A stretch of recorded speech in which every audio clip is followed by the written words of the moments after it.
Hello again, collectors. So we have a Subaru R2 from Choro-Q here. I don't think anyone's made a Subaru R2 in regular 1/64 scale, so it's interesting, to see that Choro-Q did it. But let's take a look at these photos, and I think they did it pretty well. Sure, it's missing, some paint here, but the oval is there.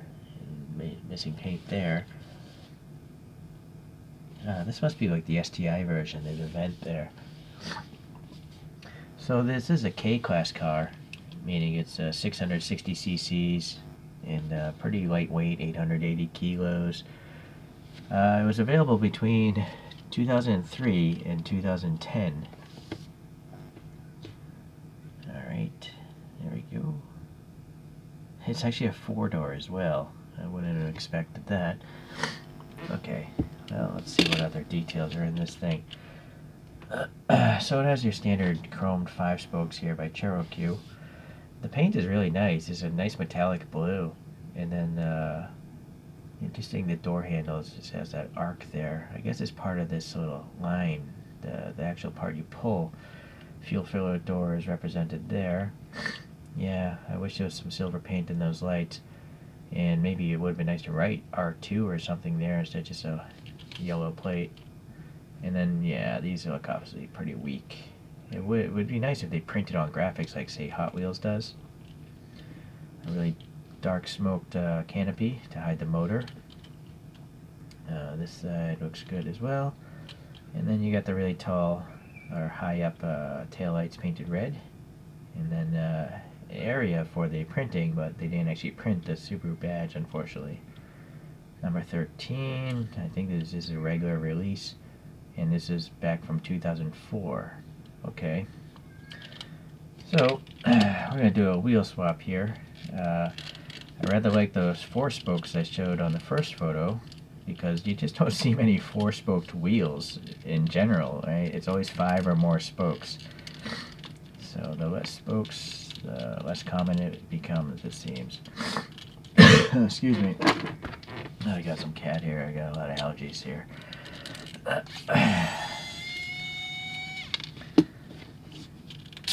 Alright, so that came out pretty easy. This tab holds the front of the motor, so I gotta pull that away and then pull the motor up.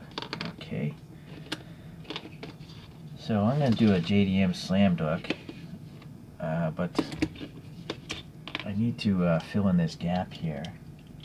Right, there's just too much of an air gap, so when I use putty to mount the wheels, I want something blocking that gap, or I'll have to use a really large amount of putty. Alright, so I 3D printed my own motor. It's basically the same dimensions as this, but I have a slot here, and this opening is high, so you can put aftermarket wheels in there and raise, the wheels if you want to. But today I'm going to just use some putty, so it doesn't really matter. I just want it for the walls here. Why is this not going in there? There we go. Alright. So I'll pop this back in. Where's that screw?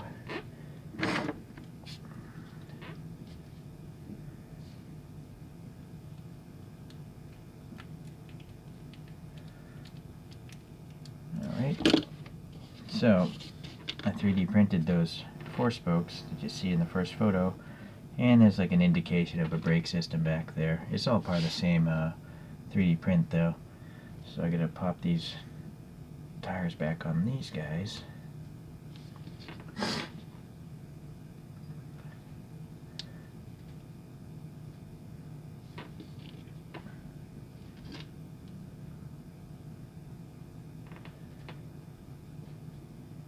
You'll notice when they mold these, like one side usually has like a lip, so I'm trying to put down the inside and have the smooth side exposed. See, there's that molding lip, so I don't want to see that. So that's why it's taking me a while to put these on. I'm actually checking the tire direction.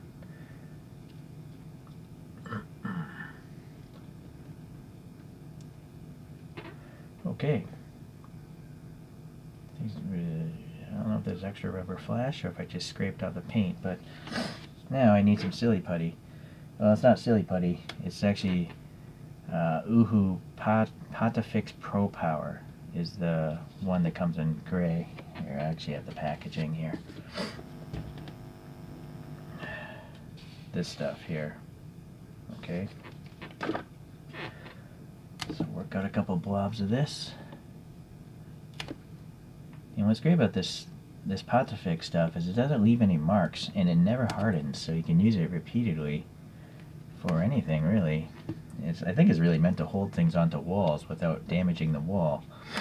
So it's plenty strong to hold on a couple 3D printed wheels.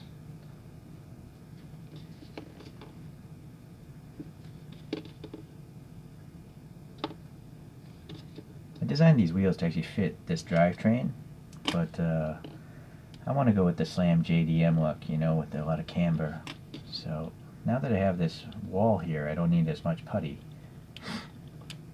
But yeah, let's push that in and then get a little camber. Yeah, so it's sticking.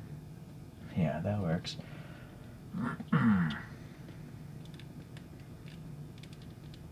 Alright.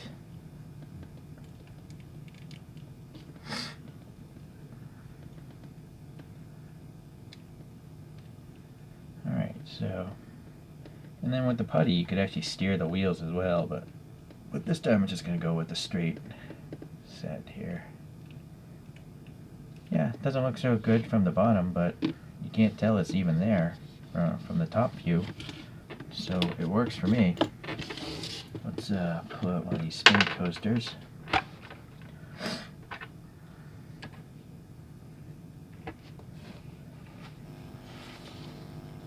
So looking at that first photograph there, those are the wheels I was just going for. Okay, so to compare to another K-Class car in 1/64 scale, I have this CM's brand Subaru Vivio from 1993.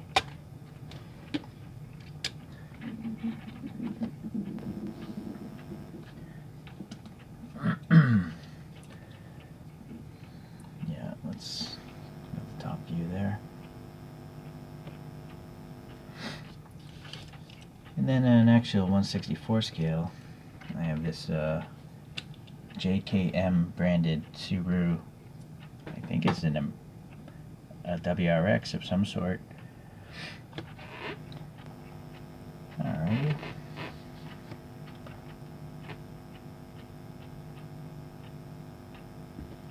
So ChoroQ, you know, they don't do anything to scale. They're just trying to make things look comical. But let's compare it to a couple other ones that I have. I do have this small Toyota Celica.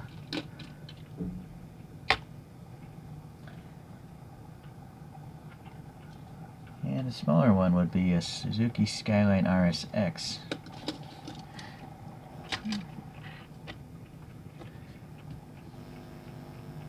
There we go. So, you know, the dimensions of these Choro-Qs is really dictated, I think, by the motor. They're all using the same motor, and so that's why they all have the same wheelbase, and then they're just really trying to make the body fit that. So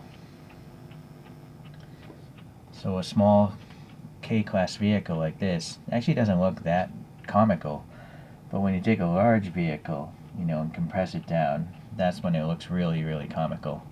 But even so, I think this does look a bit cartoonish compared to the side view you see there on the right. Alright guys, well, that's today's 3D wheel project for this Choro-Q, and I guess I'll see you the next time I do one.